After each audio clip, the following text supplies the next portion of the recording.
Welcome back, Flyers nitty-gritty fans, to Getting Gritty with It with your host, Yariv, Wolok, my partner in crime, as always, Vasili, Gianarakos, my friend. How you doing? I'm doing well, Yariv. Obviously, from the Flyers' perspective, some struggles, especially Could be better. defensively. Yeah, over the last little stretch here, taking on the Leafs, taking on Boston. So there's Yeah. a lot to dissect, and I mean, it doesn't get really any easier for them coming up. So they're in a tough spot, and really, they just need to kind of bear down and try to get some points. But how are you doing, Yariv? I'm doing well, buddy. I'm doing well. I'm feeling you on the Flyers stress. I think we're all a little bit stressed about the situation. I think it's compounded by the schedule that they have. It's like it's so easy to forget that they're playing all of the top four teams in the East over this stretch. Like they have literally nobody but teams capable of winning the Stanley Cup. It's all Stanley Cup contenders right now. And for a team that's obviously pretty banged up, it exacerbates the problem. You know, like against worse teams, we probably would have squeaked out some wins here. But against teams that are already like ready to play playoff hockey and are very good, it's just compounding and making everything more frustrating. All right, let's before we get into it, let me get my intro stuff out of the way, and then we got plenty of stuff to talk about today. So I just want to remind everyone to please like, subscribe, share, hit the notification bell on YouTube for notifications. Again, you'll get notified when we release these episodes. Timing has been kind of a little bit all over the place as far as when it comes out, but it comes out typically the night of. Again, we try to record between Mondays and Wednesdays. Depending on when there's a Flyers game. This time we're doing it on Monday. Next week we'll be doing it on a Wednesday. Um, and again, pretty consistently. Also follow us on Spotify and iTunes. Give us a rating there as well. That's a tremendous help to us. And also remember that we have sponsors. Jim Steaks, Fourth and South. Make sure to get yourself a cheesesteak from there. You can get their cheesesteaks on DoorDash as well. And also Public Summit Adjusters, 215-752-0560. Go to them for all your adjustment needs. Okay, let's get into it. So first thing is first, the positive, though, I don't think it's really helped too much. Well, maybe it has a little bit, but John Tortorella is back. He served his arguably 3 game suspension if you count the game that he was ejected from 10 minutes in, paid his $50,000 fine, or the Flyers paid his fine. And Tortorella is back. He was back behind the bench against the Boston Bruins. The success of that game wasn't really there. Having said that, they did show some of the relentlessness that was missed against Toronto, where they lost that game 6-2. And this one could have gone a similar way. They were, they were up 1-0 in the game. They were up 2-1 in the game. They blew the lead. Then they went down immediately 5-2 going into the third. And then the Flyers, had kind of a spark goal by Nicolas Deslauriers, then another goal by Frost, then kind of I don't know if it was a bad break, but literally one opportunity in an entire span for Boston. They score a goal, go up 6-4, Flyers come back, they score another goal, and then inevitably fall short. At least it was an exciting game, and it didn't feel over before the clock was done. It felt like at least they maybe could have got a point in that one. And that's really what I was hoping, is the Flyers would have come back with a single point out of that game. At this point, every point is critical, no pun intended. So what are your thoughts about Torts being back, and what are your thoughts about the game against Boston? Torts coming back, I mean, I don't think it's had too much of an effect, really, just in terms of the overall play on the ice. There might Yeah. be just certain things that he would do versus the other coaches, and Brad Shaw and Rocky Thompson, that they might not do. Like, I don't think either of those coaches call that timeout in Boston, Yeah. where Torts does, and that comes with a wealth of experience behind the bench. I also don't think they act like Torts did during that timeout being called, where he literally says 0 words and just is kind of silent on the bench. And I think silence speaks volumes, right? Obviously. And we kind of see the Flyers turn things around a bit in the third period after that timeout. But for the Boston game in general, for the Leafs game in general, I think really the constant theme for me is just the defense, and the consistency on the defensive side in terms of lack of stability. So basically consistency and being inconsistent. I just think you can go back to the Leafs game, you can go back to the Boston game, you can even go back to the Tampa game, that Tortorella got ejected in. Um, the Flyers just have not been able to defend the middle of the ice adequately, and how we've been used to seeing them defend it throughout the majority of the season. And that really just has to do with, trading away Sean Walker, not having Nick Seeler, not having Jamie Drysdale, not having Rasmus Ristolainen. And you can really just see that their overall style of play, they're really not able to execute it in the manner that they're looking for, right? Like, we noticed that this team's strengths, and what were their strengths, were their transition offense off the rush. I would argue that I'd love to look at the stats, and it sucks that I didn't do like a deep dive or a breakdown of it, but I'd love to see what their like rush chances have been over this last 6 game stretch since post trade deadline versus before. Based just on my, viewing, I think that they're having a really tough time exiting the puck out of their zone, a tough time getting it up to the forwards quickly to actually spark that transition offense. And that's why I Totally. think you're seeing them kind of struggle to score goals, struggle to create a lot of scoring chances that we were seeing them consistently create earlier in the season. And in general, since you're struggling to get out of your own end, the other teams are controlling the puck more often in your end, and they're able to work it around and kind of create more scoring opportunities for themselves. So I think it's just a thing that it's kind of compounding, where you're not defending well in the middle of the ice due to the fact you have all these losses, and you're basically playing with two third pairings with Zamula and Stahl and Addard and Johnson. And the fact that you're not defending well and unable to clear the pucks at your own end, unable to really cover some of these teams in the middle of the ice effectively, it's stopping your ability from moving the puck up the ice effectively. So it's just having effects in kind of both areas. Defensively, you're seeing the team make a lot of mistakes, and then that's bleeding into their offensive game, because due to those mistakes, they're not really able to break the puck out up ice quickly enough. Yeah, no, I think you nailed it. I mean, look, they haven't played their best hockey. You can point to a bunch of players, but I think the breakouts have been something that has been severely lacking, and something that even Nick Seeler was doing well, especially in the pairing with Walker. That pairing is just heavily missed. You got defensemen now playing, much more critical roles, and they're just getting eaten alive out there. Against Not better competition than they usually Yes. would. So, Yes. Yeah. And exactly like we were talking about when we started, right? It's exacerbated by the fact that they're playing really good teams. So, while they can get away with that against San Jose, and still dominate 5-on-5 play, just with the way they play and the amount of, kind of offensive talent that they do have, especially on the wings and whatnot, it's a lot harder to do that against really good teams that have the talent edge on you. And the defense just not really able to get the puck out of the zone well. Now, I was hoping Ronnie Addard would have some success in that category. Doesn't necessarily seem like it at this point, but he hasn't necessarily been like the worst defenseman of the group or anything like that. In fact, maybe even can give that title Mark Stahl potentially. Had a good game against Florida, but then since then kind of looks out of his element. For those who are bashing those guys, they're not supposed to be playing top four roles, and now they're mixing in four different bottom pairing defensemen into a top four role. It's not really working out. Having said that, I don't think Travis Sanheim has played his best hockey either of late. While Cam York probably has, Sanheim has been caught out of position several times. There are a few of those goals that the Flyers have given up where I'm like, there was one goal where Sanheim's at the blue line. And I'm like, what are you doing at the blue line? yeah, This the is stuff like, coverages haven't been great. right. So I think it's like all of it again, you're playing really good teams that are exacerbating it, but they also are not playing their best hockey. I think your rushes analysis, without actually running the numbers, I think you're probably going to find that to be true. Just going off of the eye test, like Yeah.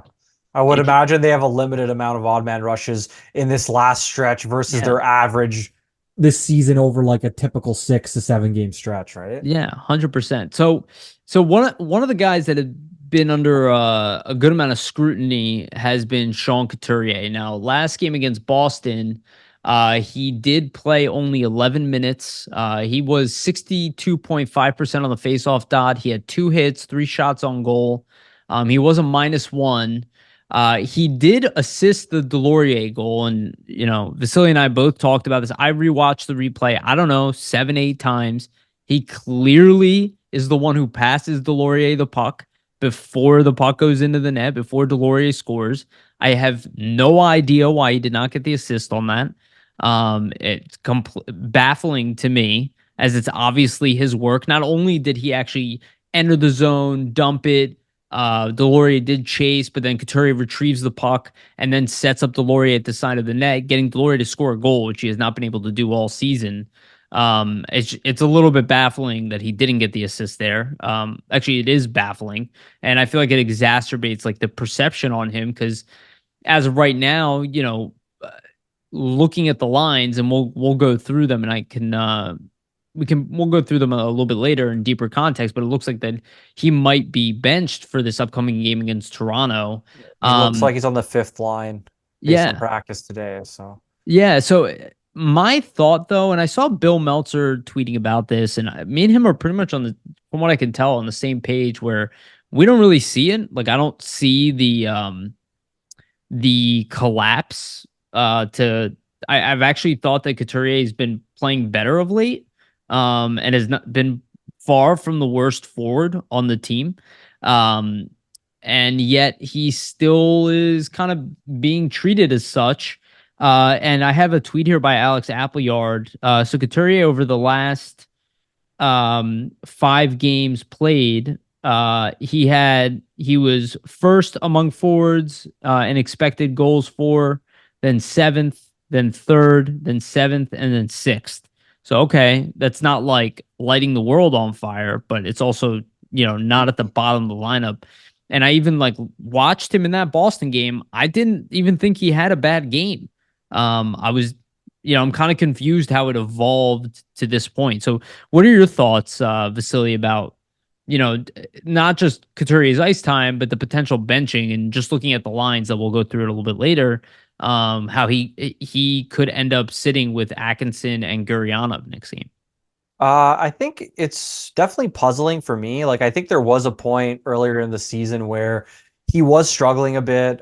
He wasn't really impacting the game from an offensive or even defensive standpoint. But as you stated with that Appleyard stat, like in terms of expected goals for percentage, he hasn't been, more than, what was it, the seventh worst forward on the team over the last 5 games. So clearly he's having an impact in a positive manner, just in terms of the team controlling the puck when he's on the ice, and typically having the puck in the offensive zone versus defending, right? And that's what we've known from Sean Couturier throughout his career. He's always been a guy that drives play, and that's when you can really tell that he's on his game, his line is on his game. And I think to an extent, him and his line have driven play over the last 5 to 7 games, but you have to understand, when you're playing with Nick Delorier and, Gurianov, or Bobby Brink and Nick Delorier, or Gurianov and Cam Atkinson, like, he's not really playing with the top of the lineup caliber players right now. So there's only so much you can do as one individual to carry a line and drive play, right? So Yeah. I think a lot of it can come from the usage. Like, you're playing him with guys that aren't necessarily going to be offensive threats. So if you're expecting him to score goals, not by himself, but you're expecting him to create a lot offensively by himself out there, he might not really be able to do that at this point in the year, just being a guy who's a little bit gassed, probably not playing over the last 2 seasons. And to the fact that you're not putting him with players that are as skilled as him, or the most skilled offensive players on the team. Obviously, I mean, there's no excuses. You have to create offense no matter what line you are on, no matter how many minutes you're getting. But I think there needs to be more rope, especially in these important games where, you are in a place where you have a lot of injuries, your defense is lacking. Who's one of the forwards on your team that can really settle things down? That's really, a guy defensively that you can rely on, that isn't going to make that big mistake out there. That's Couturier. So just the fact that they're not playing him in these important situations when essentially the season's on the line, it's really puzzling to me, because he seems, at least from what I've seen of him throughout his career, a guy that kind of rises to the occasion when he's put in those situations. We've seen him time and time again where Couturier will have a big play in a big game and really have an impact, right? So the fact Yeah. that they're not playing him adequately more than 11 minutes and 10 seconds. Like in the prior game, right, against Boston, he only had 18 shifts, 11 minutes and 10 seconds. Only Nick Delorier had less ice time than him. And you're in a critical game you need to win. And I just don't think that that's the way to manage your bench, especially with guys like, you know, Cam Atkinson played more than Couturier in that game. That's not by a lot, but I mean, he shouldn't be playing more than him. Ryan Paling, Cates Hathaway, sure, they're a really good line. They're chipping in some offense, but if it comes down to, the chips are on the table and I need some points in a must-win game, I'm gonna put out Couturier over Ryan Paling, Hathaway, or Noah Cates, right? So that's where I think it comes down to it for me. It's just really puzzling. I do have some quotes here from Couturier and from Tortorella um, in terms of the press conferences today and just the practices. So I'll get into that. So basically, Tortorella's comments and thoughts on it, because he was asked about Couturier ad nauseum in the presser today, and this is basically his overall um, thoughts and mentality. He stated, "There's no special answer I can give. He has to play better. I don't care if it's 10 minutes or 17 or 18 minutes. I don't care if it's 7 minutes. You have to give me something to hang my hat on to keep on trying to earn more ice time. I'm coaching 20 guys, not one guy." On the other hand, here's Couturier's thoughts when this is kind of brought up. I think it was asked by Jackie Spiegel, like what his thoughts are on his game right now and just like the role that he's playing. And he stated, I just try to control what I can control right now. I'm not the coach. I'm not the boss. I try to help the team any way I can. One thing I might need to be better at is be more ready, more involved when I sit around for a while in the game. Tortorella also mentioned, too, that he has no concerns over Couturier's effort, even though he's not playing the most minutes. Like he sees him still trying, he's still preparing the same ways, he's still the consummate pro throughout all of this. I think my perspective on it really is just if you're Tortorella and he's saying I need to see something from you. Personally, I've seen a lot from him over the past 7 to 8 games where I'm thinking, hey, if you put him with some offensive guys, he might, be able to spark something and kind of get things going, score a goal for you here. I think just the line mates that he's with are always going to limit him offensively because he's not the fleetest of foot right now, anyways. And you've been playing him with Delorier and Cam Atkinson for a little bit here, and also not the guys that are the fleetest of foot. So it's going to be tough to score, right? Like I think he just needs to be with more offensive players, and that's the bottom line, really. Yeah. I I think there might be, and again, this is complete speculation. I think there might be more known behind closed doors about his physical condition. Same with Atkinson. Maybe there's some Like, underlying injuries or things flaring up. Who yeah, knows? like again, they're not gonna. It's all the time. Nobody says anything, and at the end of the year, a guy gets surgery or whatever. I'm not thinking he's gonna Like get Patrice surgery. Bergeron has a collapsed lung, stuff like Right, that. exactly. Where they're just kind of powering through their physical ailments. And I'm not saying that Couturier is like it's his back or anything like that. But again, the significant amount of time lost, I think there might be some limiting of it because they were overplaying him in the beginning of the season, right? They Yeah. were playing him 20 plus minutes a night. He was the highest iced forward pretty much every night. It was either him or TK. And I don't think TK has been particularly amazing of late either. Not that I think he's played poorly, but he hasn't had the same like He hasn't scored really. yeah, he hasn't really been scoring. He hasn't gotten as many like opportunities. He did have some. But just overall, I think, maybe there's some ailment there too that they are never going to use as an excuse, right? I did, I do want to tackle the topic. Again, you are free to any opinion you want. You do not need to agree with me on any player or decision or any of that, right? We're all fans of the team, so everybody's allowed to have their own opinions, and everybody's opinion is valid in that sense. But I am noticing this like um s- consistent mistake that a lot of fans make, and I almost guarantee that they've made it over and over again, and they ignore this. And we brought this up repeatedly. Is like people see these like sample sizes and goes, "This is the way it is, and the way it always will be," and how people already have counted out and let's just stick with Sean Couturier here. Like Coots from one ever being good again, and just saying, "Hey, this is the player he is now," and ignoring the beginning of his season when he was the best player on the team, ignoring all of his history and ignoring the fact that he's been out for a year and a half, and not just the isolated with him. I've seen this happen to ignoring Claude Giroux. I was told Claude Giroux is just a half a point a game player now at this point. We were told Kevin Hayes' career was going to drop off after recovering from an injury, and this has nothing to do with his brother. I'm talking about prior to that. Wayne Simmons, Shane Gostisbehere, like the list goes on and on of players who have dealt with an injury.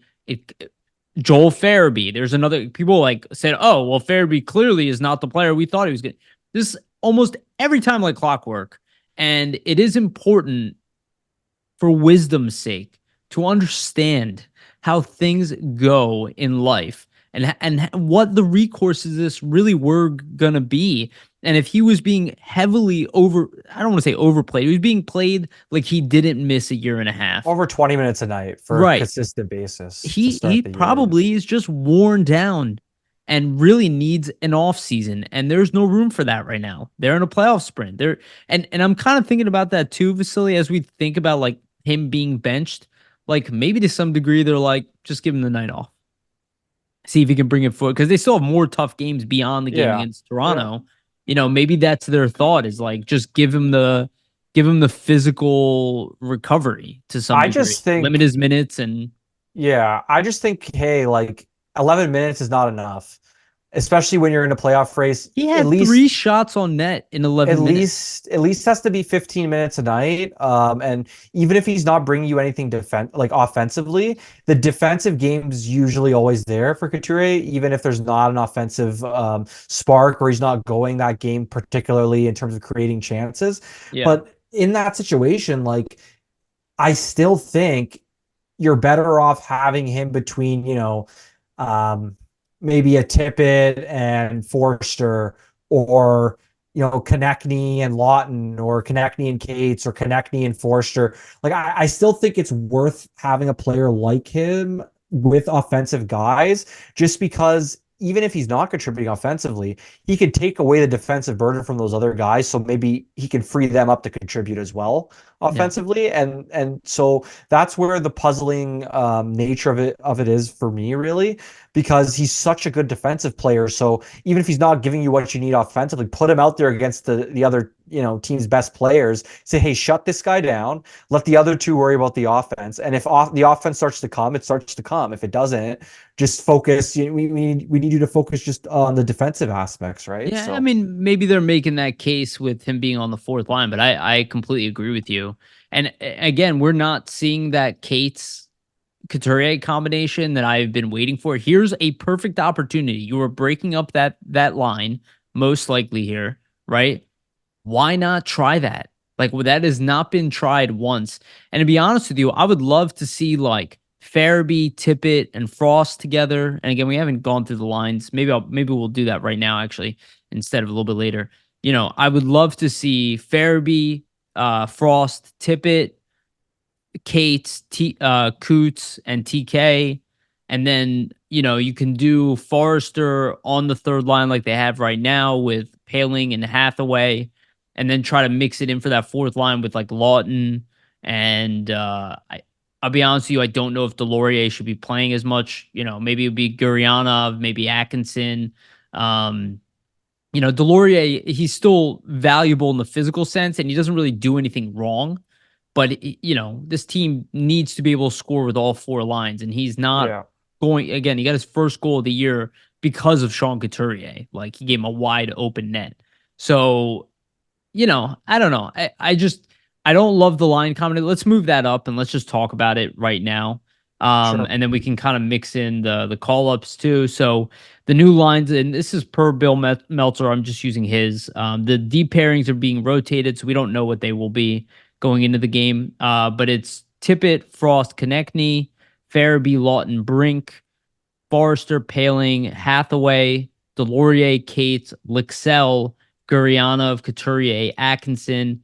Then the power play units are York, Farabee, Tippett, Frost, Konechny. And then power play 2, Zamula, Forrester, Lixell, Lawton, and Brink. And obviously you can see by the way those lines are structured in the power play units that we suspect that Couturier will be benched alongside of Gurianov and Atkinson. But I look at these lines and I go, they're not horrible. Um, I'm rarely in a disagreement with Tortorella, but this one, I'm just looking at these lines. I'm like, okay, these are incredibly temporary lines. Like you're not going to stick with these. I get why you could try to get it going. We got to get a win. You know, it's not the end of the world. None of this is the end. Even if he gets benched the game, it's not the end of the world. But you know, it's just very temporary looking lines to me. Yeah, I'm not really a fan of the lineup and what they were listed as today. I will say the telling factor, at least in my mind, that Couturier is out is the fact that he's off that power play 2 unit. Usually, Yeah. if you're going to play, you're going to practice in your spot on the power play, unless you were hurt, which he's not. So if he was going to play, he would have been on the second unit. And the indication to me is since Lixell's on that unit and is on that unit, who are both not in the lineup last game, that's a pretty clear indication that Couturier and Atkinson are out. And Guryanov's probably out too. That's what it looks like because he's not on that unit either. Which I don't know if I really am a fan of that. Like Guryanov's not bringing you a lot, especially defensively. Maybe he has the ability to maybe make a mistake versus a Delorier who like, okay, he's not going to do anything wrong, but he's also not going to really contribute. Like maybe he could get you a goal though. Well, Like what's the physically, he is chance? imposing, and that's good. Yeah, but what's the chances Guryanov's going to score over Delorier? Like, I mean, probably a lot higher, but either way, it's not that okay. That move's not going to make or break anything really. Right. But if you look at it like Tippett, Frost, Konechny, I don't mind. They were playing pretty well in the Boston game, creating some Sure. chances. Farabee, Lawton, Brink and Farabee have showed chemistry in the past. I like that. Forster, Paling, Hathaway. I don't see the point of that. Like I personally think, I mean, you might as well just keep that Cates Paling Hathaway line together since it's That playing so well. And like it's a clear cut role that they have, right? You're going to use them as that energy checking line type role. Um, I mean, the way I would personally structure it is I would have Couturier with our Couturier and Lawton spot. So you make it Farabee and Couturier together. And then I'd also have Forster there. And then if you want, you could have Brink with Paling and Hathaway and do like Cates, Lawton, Lixell, or Cates, Lawton, Delorier or something. I think Couturier needs to be on one of the top 2 lines. Yeah, That's my I agree. opinion. You know, you're in a crucial point of the season. You got to go with your best guys, even if they haven't been the greatest according to the coach in terms of offense or overall play. This is like a must-win game for us Yeah, too. but like you go back to Appleyard's stats, like he hasn't been worse than Lawton. He hasn't been worse than, you And Torts know, even said that, I believe. Didn't he kind of say like that he was like switching Lawton and Coots around, and he was I like, don't yeah, know he if was he like there mentioned wasn't that really much of a specifically. difference. I don't know if he I mentioned thought that he did in the press specifically. conference. No, I think he said in the post game the other night in Boston, Oh, like, maybe that's what it oh, was. he mentioned like somebody asked him like I He had noticed both that of you them in the middle with the yeah, same group. somebody asked him like I noticed that you switched Couturier and Yes. Lawton very shortly after the game began, and he's like there wasn't really much difference. I was just doing stuff to do it pretty much Right. like. But yeah, the lines for me, I'm not really a big fan of them personally. I think you really just need to get your best guys going because if they're gonna have any chance of putting together some wins here and kind of staying afloat, they need Coots has got Couturier. Yeah, yeah. they need him to get going, or else it's gonna be a moot point anyway. So Yeah, dude, and I honestly have concerns about playing Bobby Brink right now. Not because I don't think he can contribute offensively, but he's just getting worked around on the the boards, boards, yeah, and we do not have the defense right now to make up for that. And while I do think he can contribute offensively, and I don't see him as necessarily like a burden of a player, I mean, I was immediately after the last game he played, I was like, he's got to come out. I was like, he's a complete liability in this last game. Like yeah. he just couldn't win any puck battles at all for the most part. I'm like, this is not it. Like this like you're almost like not helping the Flyers problem right I now, which mean, is defense. And Sean Couturier, even though he hasn't been playing his best hockey, he is the best defensive player on this team in general, yeah. including defensemen. My thought process is if you scratch Couturier and you run with Frost, Lawton, Paling, Cates as your 4 centers against the Leafs, Firstly, I don't know how that matches up against the Leaf centers. I mean, I know they're missing Marner, but still not really great when you have Matthews, Yeah. Tavares, that you need to match up against. But like Frost is a second line center. Like he's not a first line center. Lawton, maybe he's a third line center, but like he's probably more of a fourth line center and a third line winger. And you have Paling, who's probably a fourth line center, and Cates, who also at center is probably a fourth line player and a third line winger. So like you're running with a second line center as your first line center, and then three fourth line centers for the rest of the lineup. Yeah. Like it's not an ideal way to match yourself up to actually win the next game. Yeah. And you're trying to send a message to Couturier. I get that. That's the point. You want him to get rolling, but I think he's one of those guys you don't need to send a message to. Right. And I think sending the message at this time, it's the wrong point to do it, Yeah. especially in this crucial stretch where you need to win here. Look, this is the only time this year that I really could look at a Tortorella like benching or something where I'm like, I just don't see it. Like I didn't want to see Frost benched, but I saw it. I'm like, I get The it. team was playing well. Yeah. And Yeah. he wasn't playing his best. You can get more out of him, but I was like, and he's a young guy, you want to get the because he But wasn't also, playing up to his potential almost ever. And he got yeah, him to this point. So look, maybe, and I'll let you come in in a second here. Maybe it will work though. Like what he's yeah, doing with Coots. I don't want to like say it's nonsense because it's worked with other players, yeah. Paling included. My thought process though is like you did that earlier in the season where it didn't have as large of an impact, whereas now you're trying to do something like that. And if you lose these next 2, 3 games in a row, like let's say this has a demoralizing factor for Couturier, you bench him and it actually hurts his game even more. I mean, you might have shot yourself in the foot. You never know Maybe I don't. how it's gonna be, but You might be right about that, but I that one I have a hard time believing that it well, I would. expect him to bounce back, but I just don't Yeah, think he needs the benching in general to do that. yeah. Like I think he's been I playing agree. better. I think he's been playing better as of late anyway, Same. and the minimal ice time is enough of a message sender where you don't need to bench him anyway. Like I think he Yeah. realizes, hey, like I'm on the fourth line playing with Nick That Deslauriers. Like my that's game is not where it needs to be, right? that's Like why I suspect that it could be a body thing, and they're just not telling us because there's zero benefit to telling us. There's zero benefit to letting anybody know that Sean Couturier is ailing a and little that Cam banged up. Atkinson is Yeah. ailing. Well, it's the reality of dealing with very long-term injury, coming back and playing 82 games. You know what I mean? It's not the same. Like I went for a run the other day and I haven't been running like I used to, and it was brutal, you know? It was like brutal. It's just like your body adapts to things Yeah. over time. I was running 100 miles a month, you know? And it's just like it's not the same, and it's going to take me a while to even get back to the point that I was. It's just the amount of time lost, the amount of time spent in surgery, again, 2 different surgeries. It's like it's going to take time at the highest level of competition. So I don't know. I'm not that worried about one bench game, one game of being benched, but I agree with you in the sense that it will not help us win. And like Bobby Brink is not going to help us win more than Sean Couturier.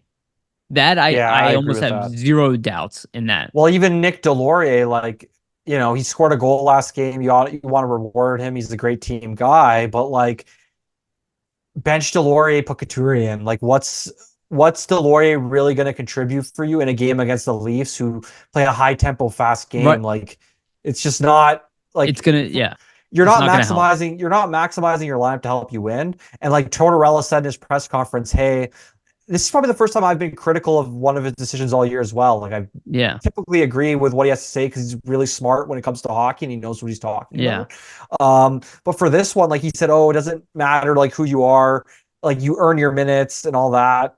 And I think to myself, like, where did Deslauriers or Brink or Lixell really earn their minutes? Like I know you're giving them a shot, but Well, Lixell, I can understand why. I do want to save it for the Phantoms portion, but we'll yeah. go Well, back he's to been that. playing well down there, but I'm just saying, like, in a stretch drive, like, you're going to really bench your captain over a guy who's been in the AHL majority of the season. Like, I Yeah. understand you're trying to push a button here, but Th- I just don't Maybe, get it. yeah. And one other thing too, like I will give Tortorella credit because I said this earlier to you when we were kind of going back and forth on WhatsApp. Like Yeah.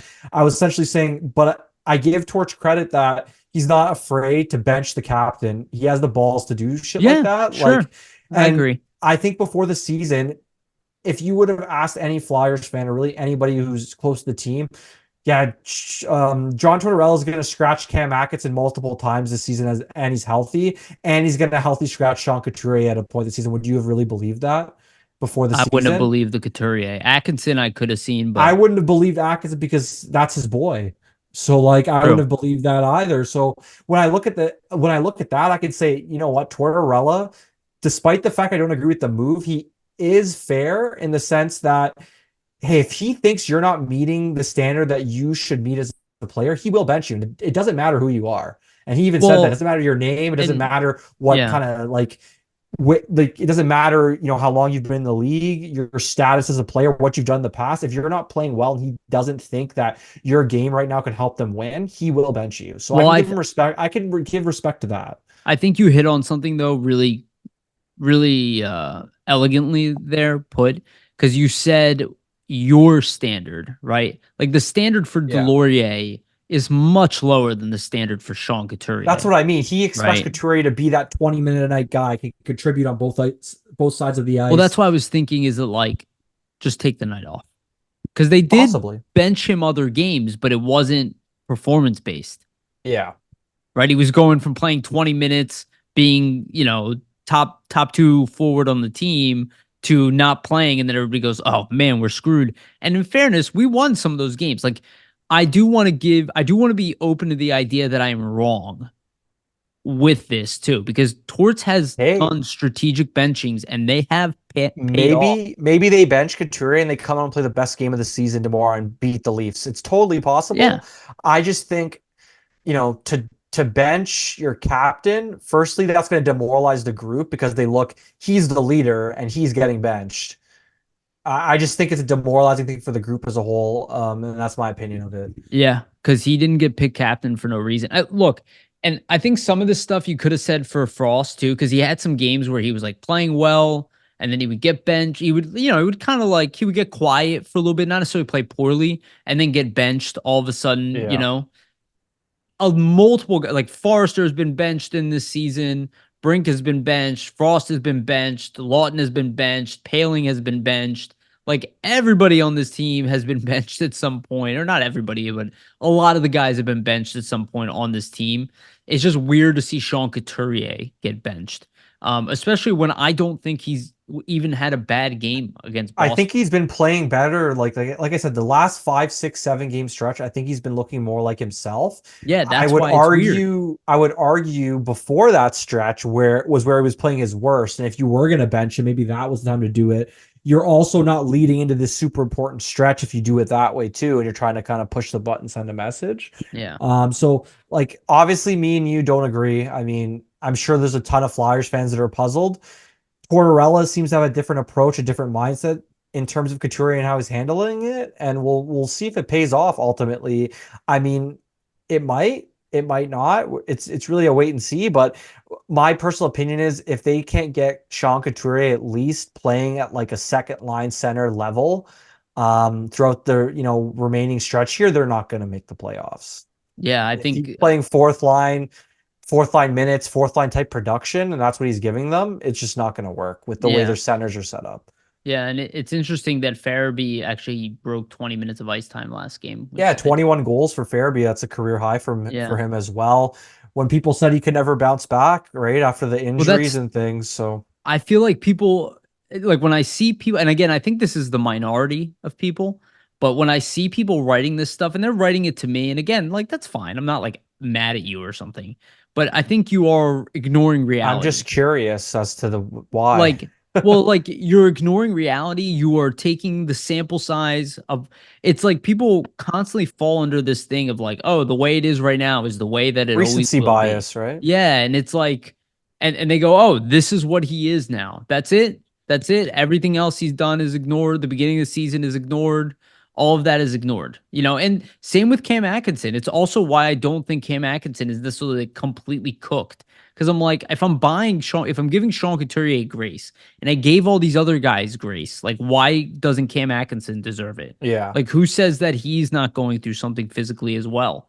So like, I just want to, He still, strangely enough, has 13 goals. Like he's only 7 away he was from a red 20 hot goal to start the season. season. Well, that's what I mean. Like that is still somewhere there. Like he didn't fall off a cliff that much entirely over the last 3 months. I think it could just be a lot of fatigue, or maybe something's flared up once again that we're unaware of. Like it's Right. hard to know, right? Yeah. I think fatigue is a big part of it, but we'll see. I guess we should mention within there that Uli Lixell and Adam Yinning have both been recalled. Mix that in with the fact that Travis Sanheim also left practice early today.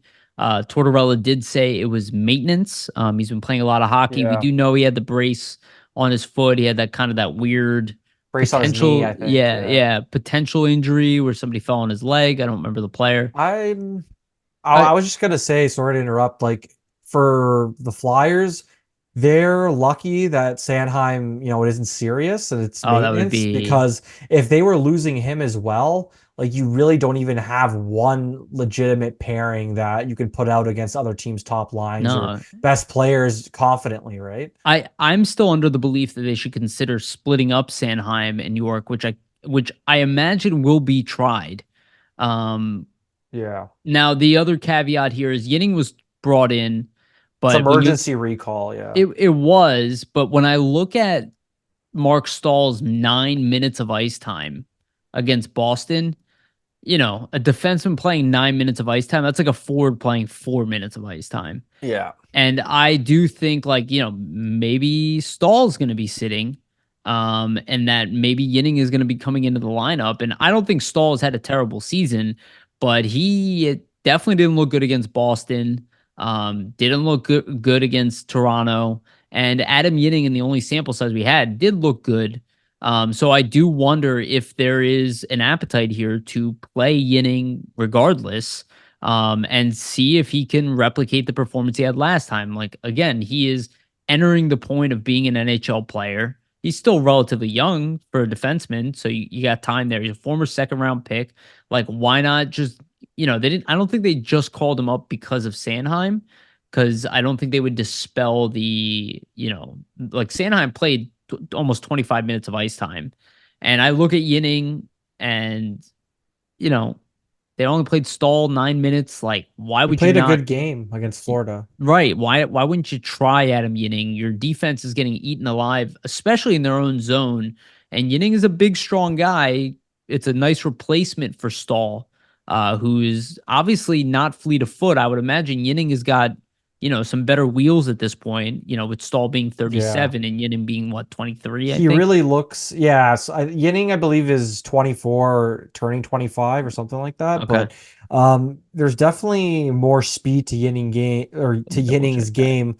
He's not the fleetest of foot either, Yinning. 24. Like Yeah, you're he's a right. big guy, but Stahl just is like the speed in Stahl's game is just non-existent. I mean, Yeah. it's pretty much the same for Johnson, but like you're never expecting those guys at this age to be burners anyway. And the Flyers ideally would want to use them probably in either a seventh defenseman or sixth defenseman role for both of those guys if Yeah. they could. But it's just not how it's playing out with the injuries right now. Like in the Florida game, Yinning played 18 minutes in that game against the best team in the Eastern Conference. So, like, they're obviously not afraid to play him if they need to play him with the fact they gave him 18 minutes that night. So, I would imagine just with their defensive woes that they might try to get him back in here. Yeah. It'll be interesting. I personally wouldn't be opposed to it, but I do think that the team recognizes and they know that just on defense right now, um, and the fact they're lacking so much depth on defense, it's going to have to be by committee and more of a five-man unit with the forwards really helping the defense out because even Tortorella mentioned in the presser after the Boston loss, he said, we just don't have the depth right now. Like he literally said in the press conference, when, York or Sanheim go to the penalty box, like we're kind of not like ready to kind of put out the other guys. Like we don't really want to put those other guys out if they don't have to, right? They'd rather Right. have York and Sanheim on the penalty killing role. And it just kind of shows to me that the team doesn't look that comfortable when York and Sanheim really aren't on the ice. And they're not defending well when they're on the ice, and it's recognized. So I think at this point you kind of have to try something else. Like why Yeah. wouldn't you? Why That's what wouldn't you at this crucial point, try something that's so minimal of swapping out Stahl for Yinning or even Johnson for Yinning? Like what's the worst thing that can happen? Yinning goes in there and plays like shit. I yeah. mean, Stahl played like shit the last game, so Right. right? Right. So what I would like to see, which have no idea if this would be the case, I would like to see them split up Sanheim and York, even though they have played well. You can always go back to it in the game, but Yeah. like, why not try York with Johnson? The defensive defenseman with a guy who can move the puck. Then Sanheim with Zamula, which we've seen them play at times together. And then try Yinning and Addard, who have been a pairing in the past, right? Or at least are pairing in the minor leagues, who have Yeah. experience playing together. To be I don't know, honest, Yariv, just a I like thought. I like that setup. I would probably even do one extra switch. I'd probably do York and Yinning, and have Johnson on the last pair there with Addard. So, but then you have two right-hand defensemen together, and Either then you have way, two lefties. Okay, I mean, look, I I don't think think it matters that much. I just think at this point, like I just like when I look at Stahl and I look at Johnson, like not to they're both rag on they're both not slow, and they not to can't rag on do them. zone Yeah. exits, It's not even that. It's just like you don't want to have those two guys out against the top lines of other teams at all. and that's So, probably their thought process. yeah, so like if you're gonna play them on a third pair and hide them as much as you can. That's Yeah. my And opinion right well, now. that's what I think Johnson was really brought in to be, is a Same with third Stahl. pairing guy. And I Yeah. guess, like, assuming Sealer comes back soon, even though, I will just do the injury update now, even though I have it a little bit later in the show. So there's still no update. And this is per Jordan Hall I saw on Twitter. I think this is the tweet that you shared with me. No update on Sealer, Drysdale, or Risto. I do think that Sealer is definitely coming back. I am not sure about Risto and Drysdale. But when Sealer comes back, like, maybe Sealer is going to be playing with Sanheim, and maybe they split up York a little bit to try to create a real top four here, or maybe they're going to do Sealer with anybody because Sealer's just been super reliable. But I would feel a lot more comfortable with Sealer playing a top pairing role, which is hilarious to say, over any of the other names outside of York and Sanheim. He is a Yeah. guy that, the way he's been playing this year, I do trust him against the best players in the league. It's crazy how much we miss Nick I, Sealer right I now, for think all if those you people mocking went that signing. Yeah, Sealer's definitely been a huge loss just for the fact that he's stable in his defensive zone, and he's also one of those defensive defensemen at this point of his career, unlike a Johnson, unlike a Stahl, who's still fleet of foot, still looks quick out there, right? And that's what can happen a lot of the times when you're a big body, play a physical game. As you age and get older in your career, you're going to slow down a bit. That's just not the nature of it. But it's tough for Stahl and it's tough for Johnson because they're both good guys, and their mistakes are getting magnified tenfold Right. just because of the roles that they're in. Like the Yes. Flyers don't want to play them, in a top four role, but They're they're supposed forced to to be at least like, play one of them in yeah, that role right they're now. So supposed to be in a 6 and 7 role. that's what I mean. Johnson is your six, probably Stahl is your seven, ideally. Yes. I think, and again, Stahl in his limited amount of time this year has been a pleasure, you Yeah. know, but now being elevated into playing top 4 minutes, it's not working that well. I think they have to try Yinning. They played him 2 games over the past 2 seasons, and He you got hasn't to looked see what, bad. Yeah. yeah, and the other guys are getting eaten alive. You got to go a little bit. The other thought here, and I'm shocked that this did not happen, is Belpedio played really well for this team, and there has been no talk about calling this guy back up. He is like a poor man's Walker in the way that he performed for us. You would think there would be some appetite to call him up, but there doesn't seem to be, which I I'm think a I little think surprised Yariv, about. it might just be the fact that he's such a stabilizing factor for the Phantoms. They're holding on to that last playoff spot, I believe.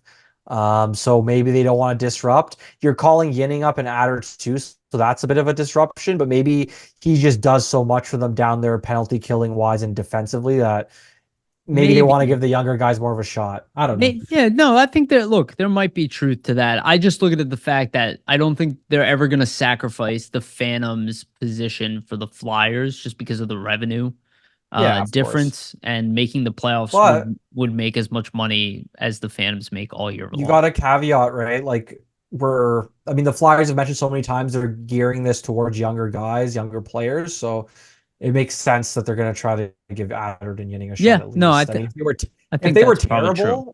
terrible, I could see them maybe getting swapped out with Belpedio. But so far, I have no complaints about Adder or Yinning, really. Yeah, like I don't think Addard stuck out being terrible in any way. I don't think he was that noticeable. I don't think he played amazing, but he Yeah, didn't have like huge glaring mistakes. He's not getting beaten constantly. He can actually skate. I really think that, a lot of our problems stem from the fact that these guys are all playing out of position. And none of them, we don't have a solid top four right now. You can yeah. shelter a bottom pairing. You You cannot can't shelter shelter your four bottom two defensemen. pairing. Yes. Yeah. And I don't know how long we can play, Sanheim and York above 25 minutes a night. But we'll see. I mean, they gotta, while this is the toughest point of their schedule, it does ease considerably after this. So for all those people saying that, I saw people saying the Flyers are done, like they're out of the playoffs. They're like, oh, they're not making the playoffs. It's like their competition is losing. And the next Islanders game, which they just lost their last one to the Rangers, is against Carolina. So like they also are not doing great. Detroit No. lost to Arizona. That Like Islanders game on April 1st, that's going to be a that's a real huge game. crucial, I think. Yes. Yeah. And hopefully the Flyers can get some bodies back for that one. And they got to dig deep here. I don't think they played horribly against Boston or anything. I thought they actually played a decent game. They just had a breakdown at the beginning of the third period that just Yeah. crushed them. Basically a 3 minute lapse And cost them that Sandstrom gave up game. a bad goal, in my Yeah. opinion, on that I sixth will goal. say though, Sandstrom, he gave up a bad goal or two, but he also saved like probably five Yeah, shots that should have been goals. he So like he it didn't have a bad happens. game. I just think he gave up one bad goal at a bad time. But Yeah, unfortunately. But that loss is not on him. he was getting left out to dry at points by the defense, especially in the beginning of that third period. Like Oh yeah, that was. I thought the game was complete. I thought it was going to go completely out of hand. I was worried it was going to go 7-2. yeah, so I'll give the Flyers credit for the resilience there. Like that's one thing this team's shown. Like even if you think they're out of it against Boston in the third period, they somehow storm back and make it interesting. So I feel like Flyers teams of past years, Yariv, would have completely folded after that. Yeah, that's how that Tampa Bay game felt. So I guess just to talk about the power play, I guess we did mention this already. Elixir will be on power play too. Um, I don't know. The power play The at first unit times, looks good yeah, but lately. look, the power play I would say to some degree is getting a little bit better, but there's still so many times where I just look at it and I'm like, there is no actual process here. It is, I still see the same thing that I've seen all year long. It's pass, pass, pass. There were some times where I'm just like, are they just gonna pass forever? Like, is just the thought here that we're just gonna keep holding the puck and just pass, pass, pass at the point until we inevitably turn it over and the team goes the opposite way. Like the fact we haven't given up more shorthanded goals this year is shocking, to be honest, with how bad our power play is. It's the worst power play execution I've ever seen from the Flyers in the modern era, for sure. And the Flyers have said it themselves. This is like they're the worst power play team in Well, the league. there's an actual stat that I have here. So the Flyers are 2 years in a row are going to have or did have the last power play in the league for 2 years in a row. They have the last power play right now. Again, if they finish the season with the worst power play again, no team in NHL history has ever gone 3 years in a row with the worst power play Yeah. in the league, which The, is in my like it's just opinion, crazy. in my That's that opinion, you like need to bring in a power play specialist. Look, I'm not going to shit on Rocky Thompson and say he's a bad coach. I don't believe in that. That's his only job. But he has not been able to help the power play. I don't think it's a talent issue. I don't buy that.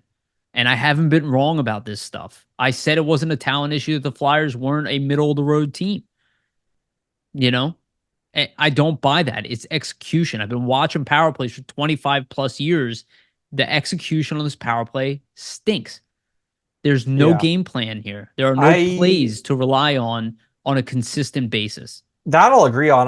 I will say that power play one of York, Farabee, Tippett, Frost, Konechny's looked a lot better. Yeah. And their power play, their power play right now, that specific unit's probably looked the best this power play has looked all season. What I will say that I like about it is that they have Frost in this weird bumper spot, but he's kind of like rotating out and like doing cool stuff with the puck when he's doing that.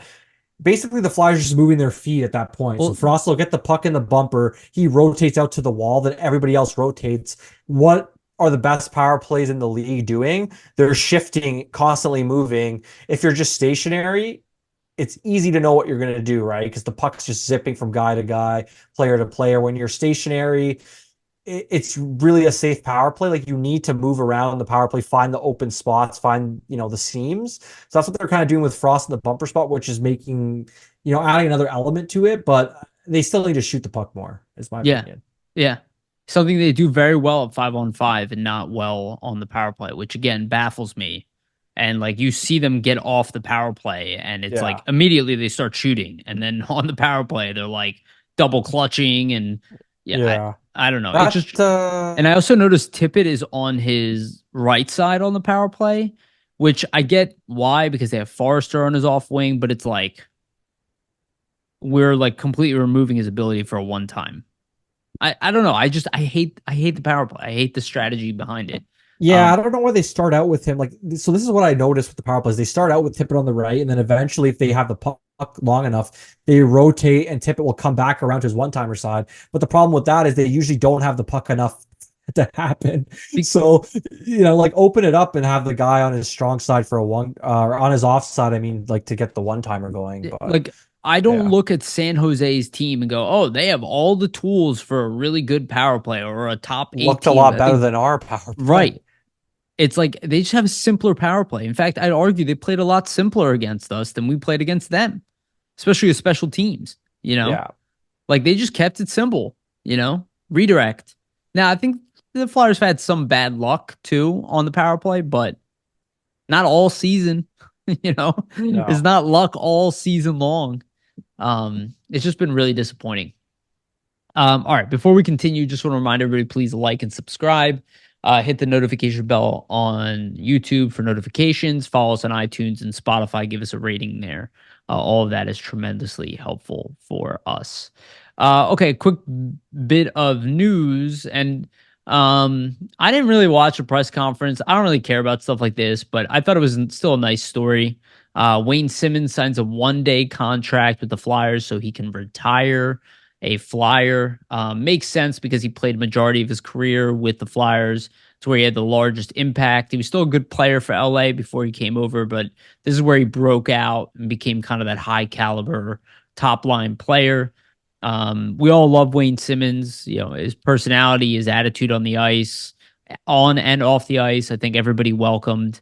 Was a great leader in general, just in all situations. Maybe the best power forward that we've had in the modern era, I guess, or the past 10 years. Yeah, Just since doing Chip those Kerr things. for the Flyers. Yeah. And again, I was talking about the power play. Like that's a guy who knew his role in the power play. He knew what to do with the puck. When it landed on his stick, he had 2, 3 options and he would use them and he would jump to them quickly. And that's how I know that this power play is poorly run, by the way, by watching that power play with Giroux and Voracek and Simmons run for so long. It They just didn't seems like screw there's a lot of hesitation with this power play. right, and there was not much with the last group. And again, they were like top 5 for several years in a row. We're not asking for top 5 here. We're asking for top 20, top 25. I would take at this point. Yeah. Um, so yeah, but it's still really nice, and it's weird to see Wayne Simmons retire. But again, played a very physical game, so it's not that weird. But he did manage to play till he was about 35. But nice career for Wayne Simmons. Long time love here, and maybe if he signed that 1-year deal, maybe they have some kind of plans to bring him into the organization at some point. He does seem like that type of guy who maybe would work for the Flyers one day. Yeah, I could definitely see it for Simmons. It makes sense, I think, for him and just how his career went to sign the 1 day contract, retire a Flyer. I think when anybody thinks of Wayne Simmons, they think of him as a Philadelphia Flyer. Probably if you ask any hockey fan. That's my thoughts. Like he had his best seasons as a Flyer, 2013-14, 29 goals, 2014-15, 28 goals, 2015-16, 32 goals, 2016-17, 31 goals, 2017-18, 24 goals. In his final season as a Flyer, he had 16 before he got traded to the Predators. But yeah, he spent a lot of years with the Flyers from 2011 all the way up till 2019. Had some of his best seasons as a Flyer and really kind of cemented himself as one of the league's best power forwards when he was with Philadelphia. So it only makes sense. Usually players like to retire with the teams that they perform, you know, the greatest with, had the largest impact with. And I would imagine that was Simmons' thinking here, right? Retire a Flyer because that's really, you know, that he really just embodied what it was to be a Flyer, right? Just his attitude, the way he played. So I think it's a perfect way to end it for him and kind of end his hockey career, or end his playing career anyway. But I wouldn't be surprised to see him in a role with the Flyers in the future. Like we see so many former players come back to the Flyers organization, and for good reason, because they treat their alumni really well compared to sometimes other organizations in the league. So. Yeah, no, absolutely. And we love you, Wayne Simmons, and good luck with whatever you do after. I know he has some like programs that he runs, and that's all great. But I do hope he makes his way back to the NHL in some capacity. I think his personality would definitely be welcomed. Yeah, he was Um, on TSN's trade oh right, deadline the yeah, I other forgot about that. day last week. So maybe he'll do some broadcasting stuff. But I thought he was really candid and like brought a breath of fresh air to that broadcast, to be honest. So maybe we Yeah, see him do some more of that. and he's got a personality, so I could see that as well. So, let's get to our next topic, and then we'll do Phantoms and a quick prospect thing, and then we'll end it. So the Flyers stretch drive here. How are we feeling? Next upcoming games, we have Toronto. Uh, we have Toronto. Then we have The Carolina. Hurricanes, yeah. Then the Bruins again. Then Florida. Then the Rangers. Oh. And then we go. Then it eases up a little bit. We play Montreal and then Chicago. Those will obviously be must-win games. They're all must-win games at this point. But if the Flyers can squeak out a couple of wins here versus this tough competition, if they can get one back against Toronto, who they just have not played well against all year, maybe Carolina, maybe they can come back against Boston. Maybe they could beat Florida again, though I don't want to push our luck. And then we have the Rangers, who they did outplay, but obviously ended up not winning as well. But these are top five really tough games until they reach Montreal and Chicago. So how are your thoughts? How are you feeling right now, Vasily, about things? Um, the way that I look at it, and I mean, I have to look at the Islanders schedule as well just to see what their level of competition is, but I don't think it's as tough as the Flyers, though they have some tough games in there. But in your next your next 5 games, you play the Leafs, Hurricanes, Bruins, Panthers, Rangers, and you just lost 2 in a row. Um, so my thought is out of 10 points, you at least need 4. At the very least, you need to win 2 of these next 5 games. And then you get some relief because you're playing the Canadians, Blackhawks, Islanders, which is going to be a must win, obviously, on April 1st. And then the Sabres, Jackets, and Canadians. So you're playing after the Rangers. Your next 6 games after that, 5 of them are against teams that are in the playoffs. So if you can manage to squeak out 4 points out of 10 in the next 5, and then in the following 6 after that, you can like run the table almost and kind of maybe there's 1 or 2 losses in there, but you win, 4 out of the 6. I think then you probably are in okay shape. But if they lose the next 5 like straight or something, They're in it's trouble. Yeah. yeah, they're in trouble, and then they're gonna have to basically beat the Canadians, Blackhawks, Islanders, Sabres, Blue Jackets, and Canadians again. Like they're gonna have to go on a 6-game winning streak if they Yeah. lose the next if they lose And straight out to the Leafs, Hurricanes, Bruins, Panthers, Rangers and upcoming here, and to which be honest, there's a good chance they might lose out if they continue to play the way they have defensively. Like it's going to be tough sledding for them. yeah, That's all I'll no, say. 100%. And honestly, you should not forget about the Washington Capitals, who are They're also three they're points two back, right? they're 3 points back with Two one or games in two games hand. in hand. They do have a game against Calgary as we record this tonight at 8:30 p.m. A game where Calgary is considered the Vegas favorite. Um, I wouldn't. That's strange because Markstrom's not even in. It's Dustin Wolf from the well, AHL. they have the home advantage, so I don't know. The Maybe betting that's the lines thought don't there. care, but Yeah, look, they get a lot of stuff right, so I'm not.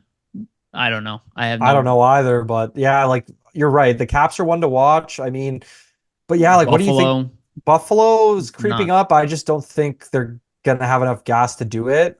Penguins are still kind of in it What's your still. thoughts, Yariv, like on the next 5 games? Like, do you see is there a certain number for you they need to win to kind of I remain think they need to competitive? win two of the remaining of the tough stretch here. Was it next five Two of games? five, yeah. Yeah, That's I think that my thought was. 4 points at the minimum out of 10. yeah, they can't lose all of them. I didn't think they were going to lose all of them, but right now they are struggling to win these games. I was hoping, if they can go to overtime on all of them, then I think they'd be safe. If they lose them all in Um, OT, it's not as bad. That's right. actually more points than winning 2 games. It's So, yeah, and the way the Flyers have lost, like losing the but game to Tampa. I mean, damn, I didn't realize that. Like to caveat, like the Islanders are on a 4 game losing streak right now. Yes, Yeah, after beating the Ducks and 6-1 on March 10th, they lost 3-0. They were shut out actually back-to-back games. Lost 3-0 to the Kings on March 11th, 4-0 to the Sabres on March 14th,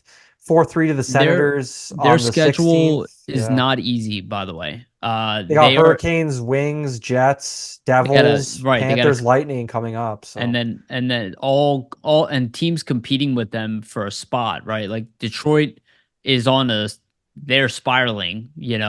But I guess if they beat Detroit, that's like kind of a win for us anyway, right? Because we're still fighting for a wild card spot. But yeah. Winnipeg is going to be very difficult. The Devils are a tough team, even though they're not a good team by win loss Yeah. record. Florida, obviously the best team in the league. Then they play Tampa Bay, who's on fire right And then now, the and then Flyers on the they play first. us. So it's like I wouldn't say they have it easy either. And outside of Tampa Bay, all the other teams that are competing with us are struggling. Washington has been playing better of late, which is why they're in the conversation. But they're actually in a better chance to make the playoffs right now Yeah. than the Islanders, especially if they win It's tonight. They're 1 point behind the Flyers. the way it's looking and just the way the teams behind them are playing. Like Washington's been doing a little better as of late, but like they haven't really prolonged it all this season. I wouldn't be surprised if they hit another I snag think in they're the going to lose. road. Look, knock on wood, but I think they probably will lose to Calgary tonight. Every single one of these teams that has taken a step forward seems Ends to up be taking a taking, step back. Yeah. yeah, outside of Tampa Bay, who's been underperforming all But that's year, not surprising because Tampa, like, look at their team, look at their and they, roster. When it matters, they turn it on. yeah, and they Uh, added Duclair and and Dumba. Dumba, yeah. I mean, like it's going to be interesting, but I like the way it's shaping up and just the way the teams behind them are playing and the way the Flyers are playing because they're not playing very well. Like this is probably going to come down to the final week of the season here, which is crazy to think. And not to toot our own horns, but like That's what we said was going to happen. we didn't say it was going to come down to the final week of the season. Like we didn't get that specific with it, but we did say the Flyers are going to be right on the playoff bubble the whole season, and they might be close to getting in. They might make it. They might miss, but it's going to be real close. And I like really want them to make it, but yeah. I would love them to make it, but I'm just saying that like that's the reality we're in. Is they're right on the bubble. And they might not make it. They might make it, and it's probably going to come down to that last week here. Or at least that's what it seems like to me. Yeah, So no, you're spot on. that So get Islanders game is going to be huge. yeah, Like it's gonna be again just like they have that a huge game against Detroit, who's obviously probably going to play. I mean, they're not playing well right now either, but that's that'll be gonna a be a tough desperate game. game for Yeah, them. exactly for both teams. So transitioning over to the Phantoms, just wanted to talk about why Lixell got called up. He had a pretty big game. last game. He was what was his plus minus in that game? Yeah, he was a +4 with 4 assists. His line absolutely dominated. Adam Brooks had 2 goals, 3 assists. He was a +5. And Tanner Lazinski, who's been back now from injury, had a hat trick and 1 assist, also a +5. So I assume that's why he got called up, just because you know that line played really well, and they still want to see what they have in him. Um, Also, Emil Andre was a +3 in that game. Granz was a +3. A game where they were down 2-0 against Providence Bruins, and then scored 5 consecutive goals afterwards. One in the first, two in the second, two in the third, where that top line produced all of their points, and got the job done. Literally nobody outside of those three players, Brooks, Lazinski, and Lixell, had points. So that line took over and won the game for the Phantoms, who, from my understanding, they are still in a position to make the playoffs. Yeah, they're Um, sixth place in the Atlantic Division right now with yeah, 60 points. They hold a 1 point lead over Springfield. And they have a game in hand on Springfield. So they're hanging on by by their teeth, really. But I'm surprised that they're in a playoff spot based on their yeah. play. I thought So they were going to continue to fall, but there's been playing better of late. And again, Providence is the second best team in their division. They're 36-18. The Phantoms are 26-24. So, it's encouraging to some degree.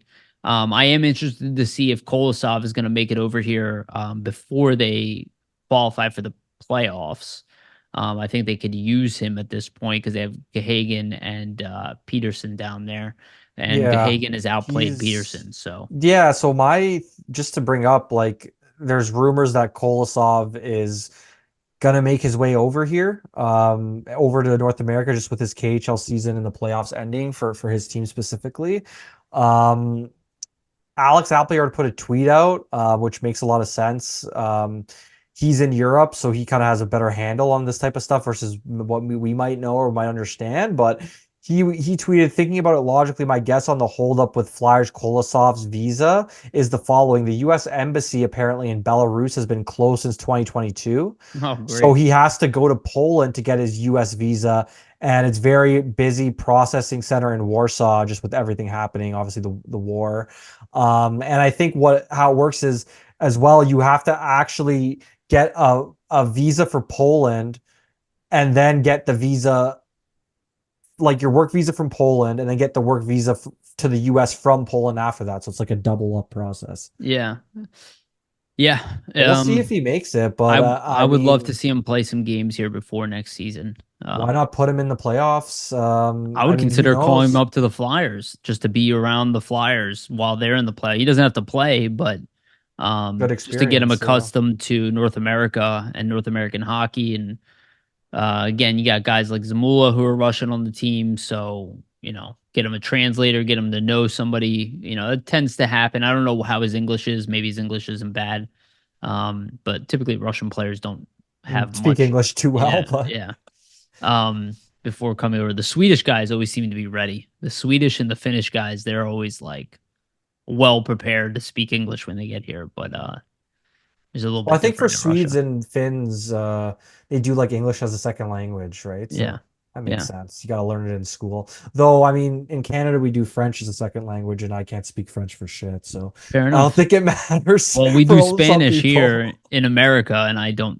I know like 10 words in Spanish, so Yeah, same. like, I can ask how to go to the bathroom in yeah. French. That's My about it. second language is Hebrew. Well, I would technically, say, it's yeah, my first language, but second language, first language is Greek, so same I type always, of I thing. always like what I don't know if you ever saw the movie Fifth Element, but Bruce Willis Oh goes, "Hey," yeah, he goes, "Listen, ladies, like I have two languages, English and bad English."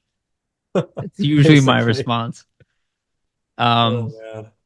so prospect wise, I don't want to keep rehashing just on Barkey and Bonk. And obviously there are other guys. We'll do like a A larger full evaluation. breakdown. Yeah. Yeah, I'm gonna reach back out to Steve, get him back on here before the playoffs. and we'll do like a prospect update. I know some people have been asking for that, updates on Barkey and all that. I want to give him a little bit of a heads up so he has time to prepare for the episode so he can, because he covers the entire league. He doesn't just cover Flyers prospects.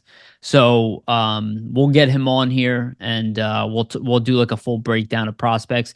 But just something to point out to everybody, just in case you weren't aware: 2 first-round picks last year, 2 first-round picks this year, and 2 first-round picks next year. If you don't think the Flyers are rebuilding, I mean, I can't remember the last time. I don't even know if I've They've ever had seen two the Flyers first do that rounders. for 3 years in a row. If you're talking about trying to speed, and again, that's why you moved Walker, right? That was the benefit.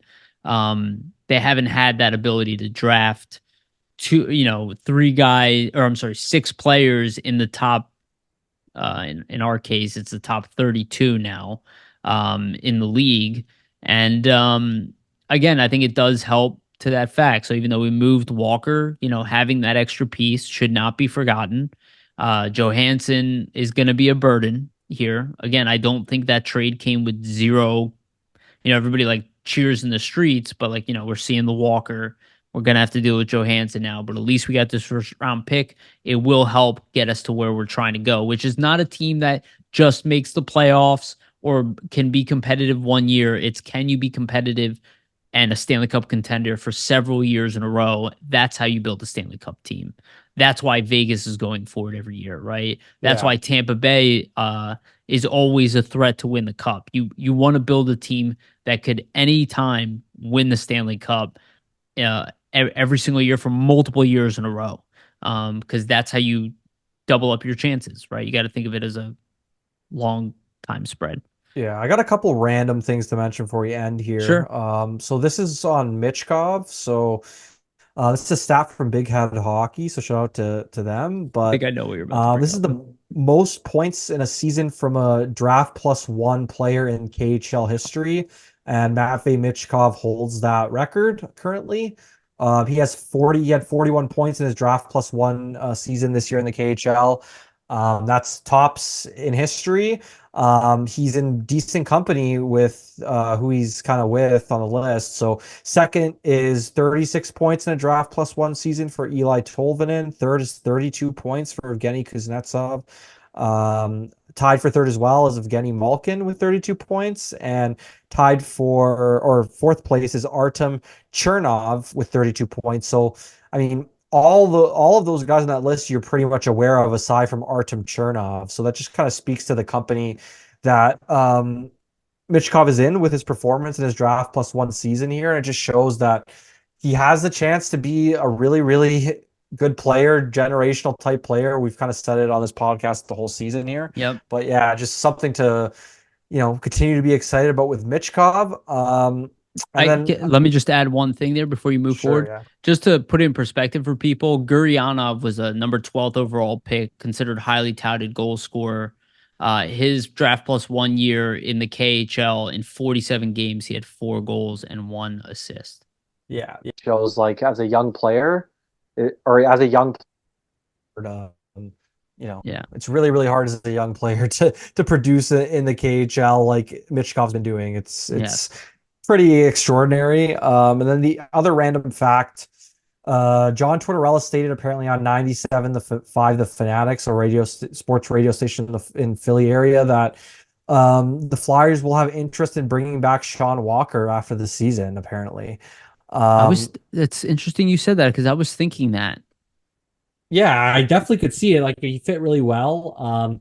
You could see the detriment to the defense once you remove him. So it shows the impact that he had. I personally think it could happen. I think they really liked him, but I think the only way it does happen is if a guy like Ristolainen gets traded and you effectively replace that money with the money you would give to Walker in free Right. agency. And I it's don't think also they want to. I don't think they want to put and lock up that much money in two guys that by the time they're contending again might be in their mid 30s. So right. I agree with that statement. It's also important that we do have Drysdale here. This would be such a perfect time to have him too after Walker leaves the team. yeah, And it's just like the worst transition for losing Walker we could have had, especially with losing Sealer at the exact same time. You lost the Um, whole pairing, unfortunately. yeah, It's terrible timing, especially for Sealer and a guy who really just does not get hurt a lot. Like it's crazy. it's not good timing. Like if he would have got hurt with the same injury like in November versus now, the impact would be so Yeah, different. I I was always assuming that it was going to be Sealer and Drysdale as Yeah, the second pairing, as the season rolled on, and both of them are out. which is not good. And Risto is not around too to even Yeah, supplement. he's had a real injury plagued season. I do wonder too, like how he went to the military in Finland and didn't really train. Like not to say that he didn't train in the military, but I wonder what the effect that has like on a guy. Yeah, Uh, who yeah, knows? that's a And good point. then final fact that doesn't really matter too much, but I just thought it was really weird and also interesting at the same time is per Anthony DeMarco of the fourth period, looks like the Flyers have moved Ryan Ellis to long-term injured Right. I reserve. forgot to bring that up. Finally, like they have the ability to do that all season. I think they just didn't want to use or dip into like that extra, LTIR. yeah, that Yeah. LTIR because how it works, right, is if you don't use it, you accrue cap space for not using it. So they were trying to kind of do that leading up to the deadline. But now that the deadline's passed, like I think they don't care and they want to have the roster flexibility of okay, let's call up Lixell and Jinning and Adder and have them all up at the same type of Yeah. time versus having to manage the bodies. So it makes sense. But yeah, there's your Ryan Ellis fact for the week. Seems to always be something coming up with him, even though he doesn't play. But We'll yeah, see if maybe Arizona might take his contract at some point. Um, they might because I think they're always trying to get to the cap floor and yeah, they don't really want to pay players who actual money, so this is a way right. to work around it, so love Yes. it. Let insurance handle it. All right. Let's wrap it up there. Anything you want to leave our audience with? No, just there's going to be articles coming out the rest of the season, so keep an eye out. FlyersNittyGritty.com. There's going to be a ton of stuff leading up through the stretch drive. We just added a great guy and Dylan Robillard, I believe is how you say his last Yeah. name, to the team and our Flyers Nitty Gritty team. So welcome to him, and we're excited to Yeah. have him on the team, and we're gonna have him on the podcast coming up here as well. So it's gonna be Yeah. good. Dylan does a really great job. I asked him to come on this week. We had a scheduling conflict. He went to go see Nicholas Aube-Kubel play. Um, but he'll be on next week. Dylan does a much better job than I do, conversing with people on Twitter and doing Same, yeah. updates. Yeah. We try, So but that we're was not the same. shout out to Jamie to building the relationship there. But we're excited to get to know Dylan now that he's part of the team. And I know that he's going to be able to contribute to our outlet. Looking forward to having him here. All right. Cool. That's it from us. Again, just a reminder to everybody, please like, subscribe to our YouTube channel, hit the notification bell for notifications. Follow us on iTunes and Spotify. Give us a rating there as well. If you can help share our stuff out, that's also a big help. Excuse me. And also a shout out to our sponsor, Jim Steaks of 4th and South. And also Public Summit Adjusters. That's 215-752-0560. All right. Thank you, everybody, for listening. We'll be back with more stuff next week. We love you. And remember, always stay gritty.